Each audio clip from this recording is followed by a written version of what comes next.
In 1324, one man went on a religious pilgrimage. He brought with him 60,000 people, 12,000 personal servants, 80 camels, each loaded with 300 pounds of gold dust, and 500 enslaved men carrying staffs of solid gold, 6 pounds each. He did not intend to destabilize the regional economy. He was simply being generous.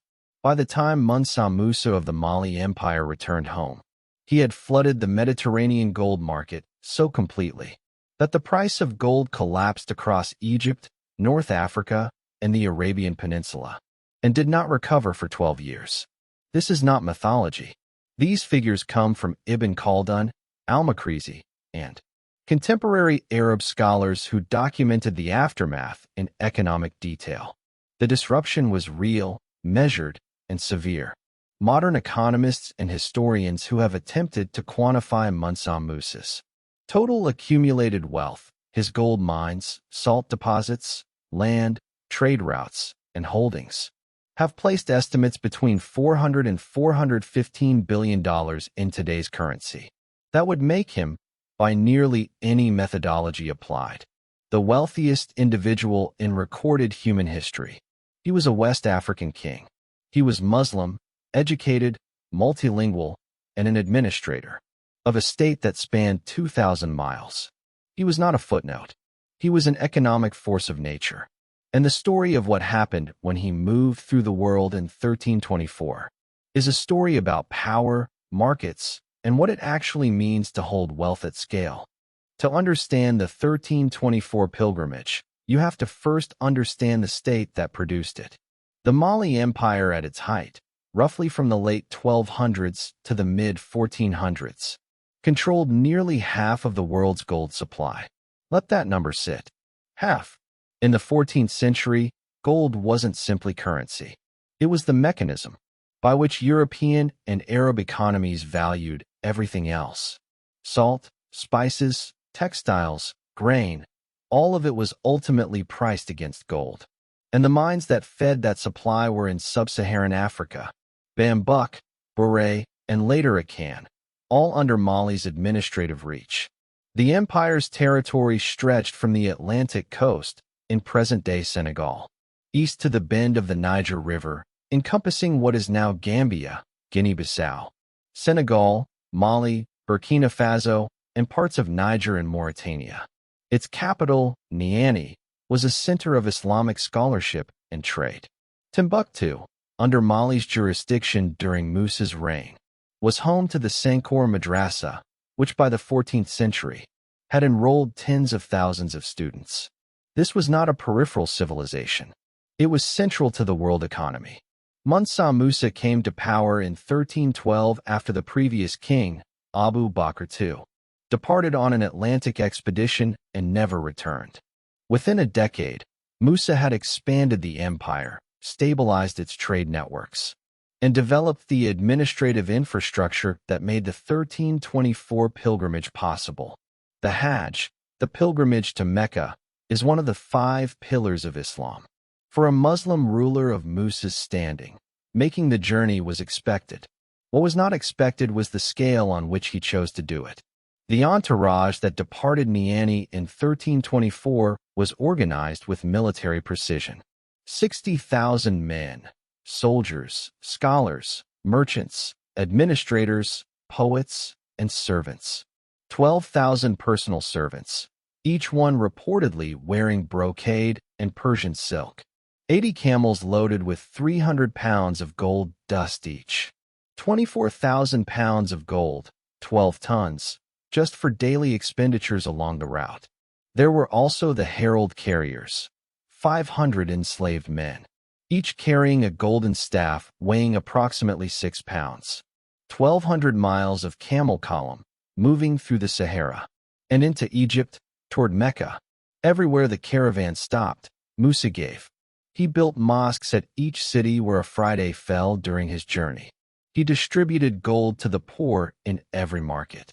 He paid excessive amounts for goods he didn't need, simply because the act of payment was itself a statement. He was not careless. He understood what he was doing. He was, by every account, a man who had thought carefully about statecraft and representation. What he may not have fully calculated was the arithmetic of introduction. What happens when you introduce 12 tons of a commodity into an economy that hadn't priced for it? Cairo, 1324. When Mansa Musa arrived, the Mamluk Sultan al-Nasir Muhammad prepared the city for a state reception of unprecedented scale.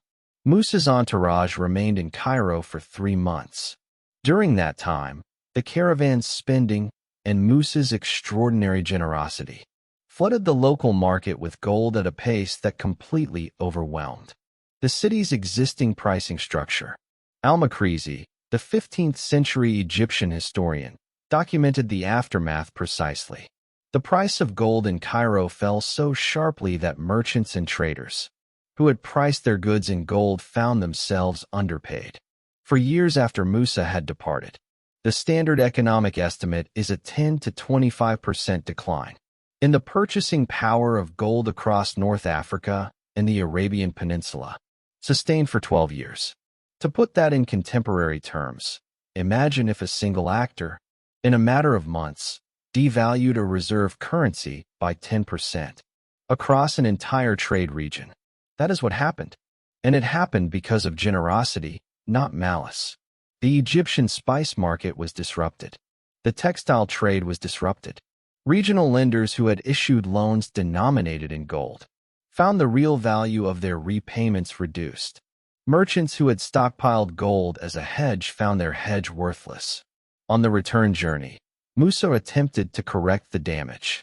He borrowed gold at interest from Cairo merchants, at above-market rates, deliberately, to reduce the supply he had injected and drive the price back up. The accounts differ on whether this intervention was effective. What is not disputed is that the disruption lasted over a decade, and that Musa understood, at least in principle, what had occurred. He returned to Mali and continued building. He commissioned the poet and architect Abu Ishaq al-Sahili, whom he had recruited in Mecca, to design mosques and administrative buildings. Across the empire, al-Sahili is credited with introducing fired brick to the architecture of the Western Sahel. The Jingareber Mosque in Timbuktu, built in 1327 under al-Sahili's direction, still stands. Musa died sometime between 1332 and 1337. Historians disagree on the year. What they do not disagree on is the state he left behind. The most powerful empire in West African history, the center of the global gold supply, and a network of Islamic scholarship that would outlast the empire itself by centuries. The Catalan Atlas of 1375, produced by the Jewish cartographer Abraham Cresques, on the island of Majorca, depicts the known world as understood by European scholars.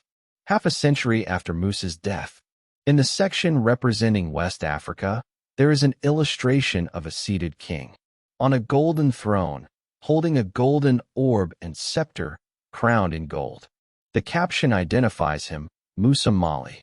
Below the image, a note reads, "This king is the richest and most noble lord in all this region on account of the abundance of gold that is gathered in his land." That was European cartography. That was the map that guided Portuguese explorers south along the African coast in the 15th century, including the expeditions that preceded Columbus and laid the groundwork for the Atlantic trade routes. The wealth of Africa was not unknown. It was documented. The maps showed it. The records named it. What changed was not knowledge. It was power. The point of Mansa Musa's story is not simply that a black man was rich. The point is that for centuries, the global economy ran through West Africa, that the gold in European currency, Arab trade, and Mediterranean markets came from African mines, moved through African empires, and was administered by African states with the full complexity of taxation, diplomacy, scholarship, and architectural ambition. The erasure of that history did not happen by accident. It required sustained, deliberate effort across educational systems, historical narratives, and political institutions. The record was kept. Scholars kept it. the Arab historians, the African oral traditions, the Malian griots, the Catalan cartographers who drew the king on his throne and labeled him the richest lord in the known world. The record was always there. The question was always who decided to teach it. The Black Genius Files, restoring the record,